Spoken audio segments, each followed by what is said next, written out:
Oh, hi AD from Taobao. I'm Lennard, this is my wife Anne. Welcome to our home.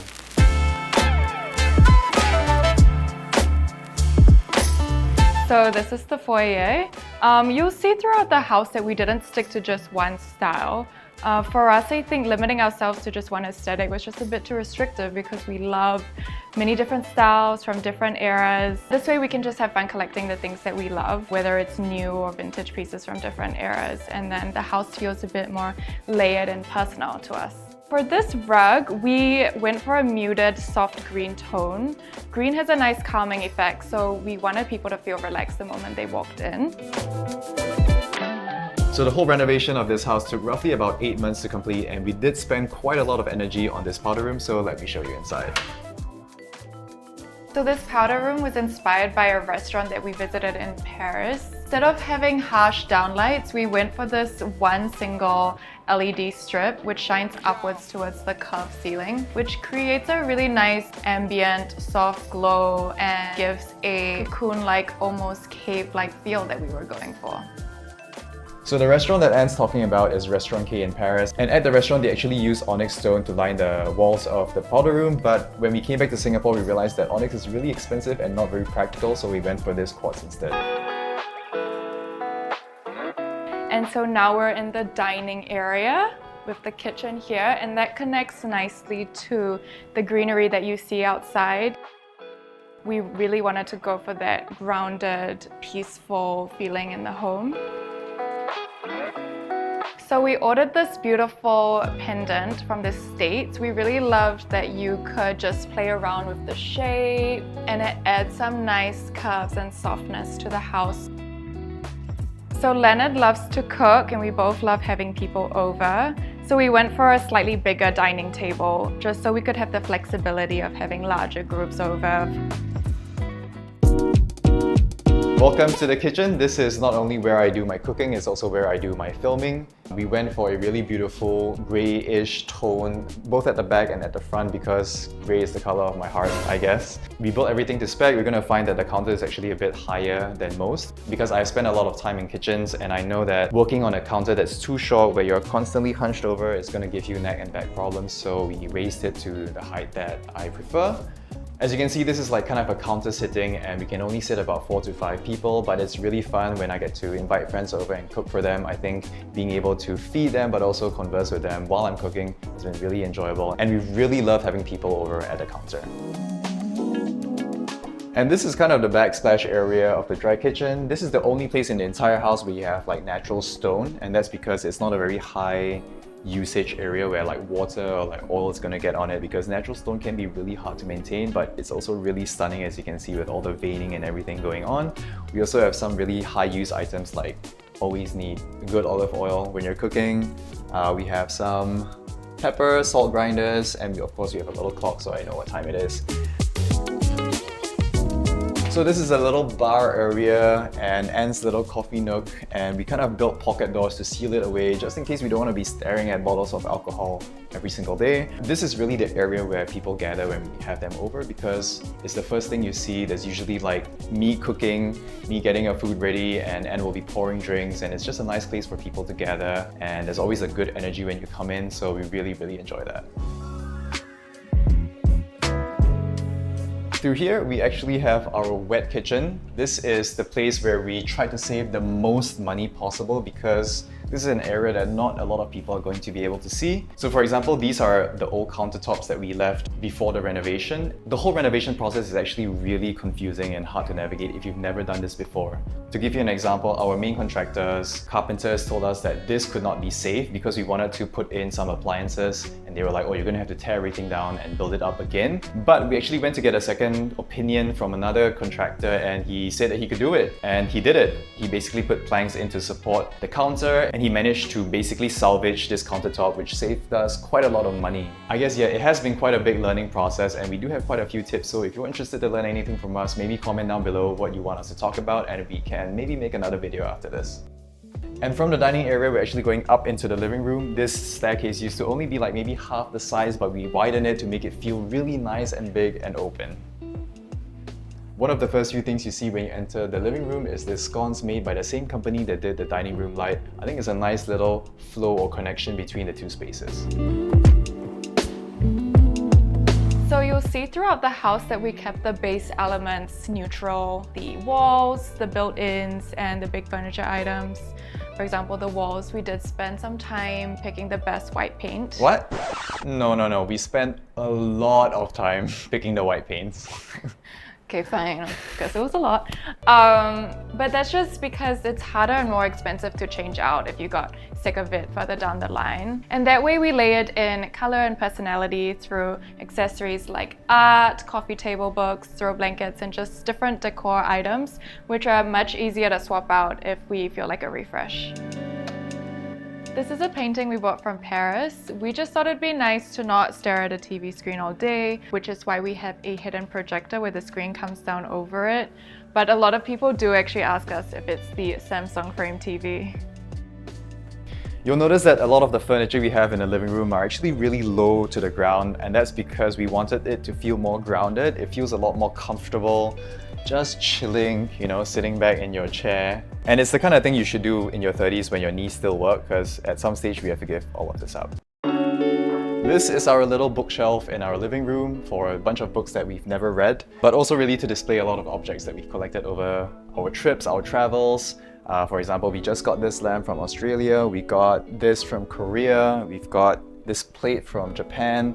So yeah, these are not just a bunch of random display objects we got from Amazon. These are actually stuff that we've collected over the years, and looking at them actually brings back a lot of really good memories. While we did spend quite a bit of money with the landscaping and gardening, we actually spent as little as possible on the outdoor area. I don't know if you can see this, but outside you're going to notice that the roof actually barely extends out because it was such a huge cost to build a roof to extend further out. And we kind of both figured that we would probably not spend any time outside anyway. I mean, it's Singapore. Nobody wants to sit in like 35-degree weather all day. But I do love having an outdoor area though, because it really allows me to keep my kitchen toys out there. Like I have this pizza oven that I love, and we have loved cooking pizzas for our friends. I also have this smoker that I got from Carousel for only $100. I think that's my best buy this year. So when the initial quotation came back for the renovation, it was just like way out of our budget, which sent us down this rabbit hole to try to figure out where we can best save costs.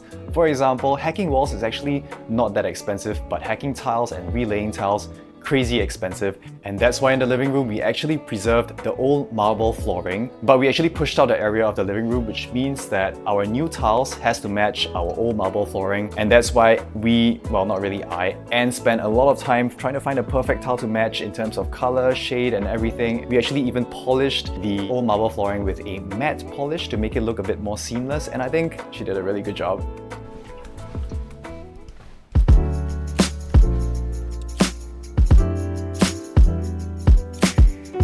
This is our bedroom.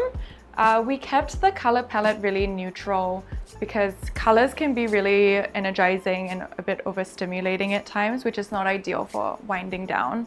And since our days are really so hectic, we just wanted the bedroom to feel really peaceful and calm.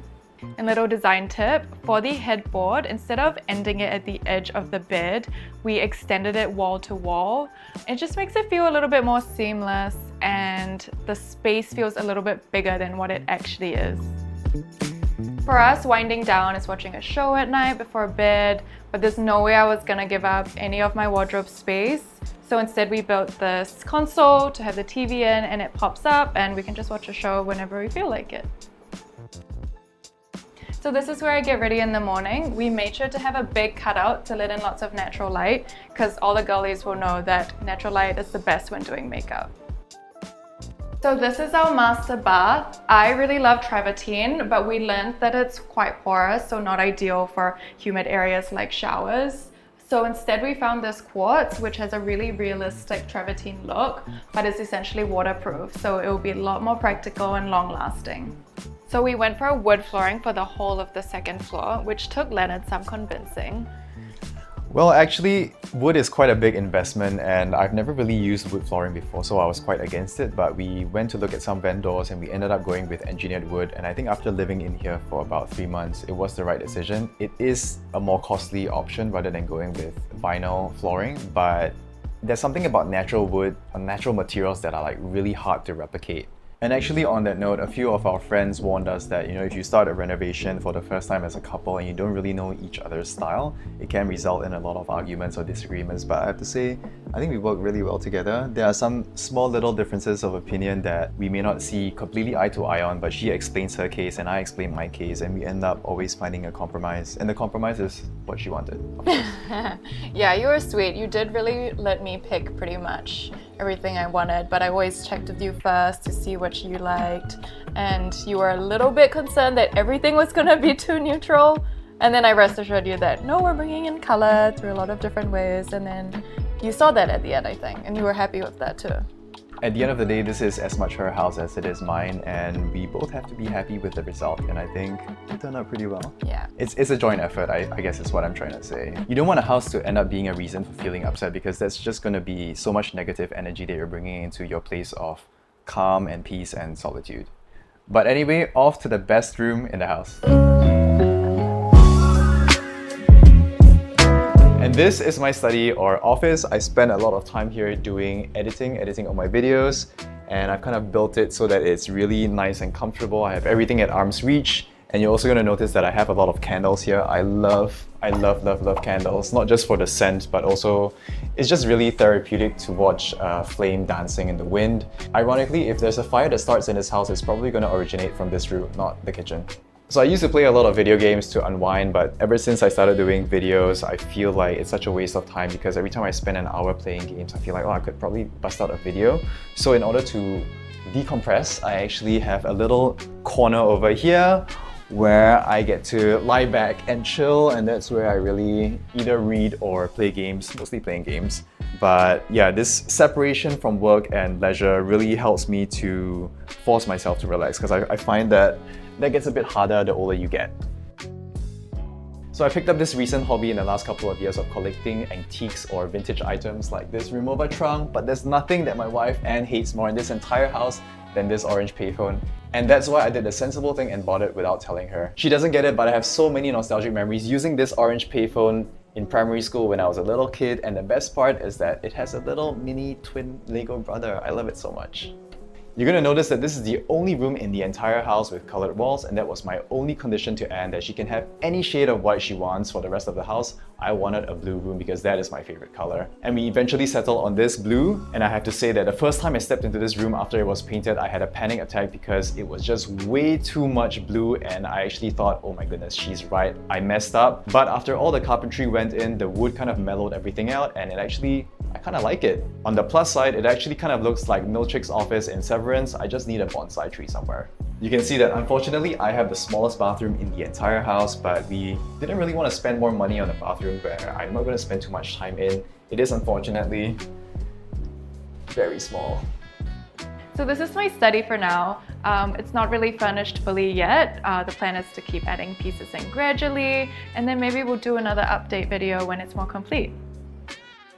This is the last room in the house. It's kind of a spare room for now. Anne uses it as an exercise room because her exercise bike is there, and of course she has more wardrobe space here. She basically has like 3 rooms of wardrobe space and I only have 1, but girls being girls, right? Thanks for coming by. The house is not fully complete, but I think it'll always be a work in progress anyway, which is the fun part about it. Anyway, a house is just a house, but the 2 of us have made it at home, and I have to go prepare dinner, so we'll see you next time. Bye!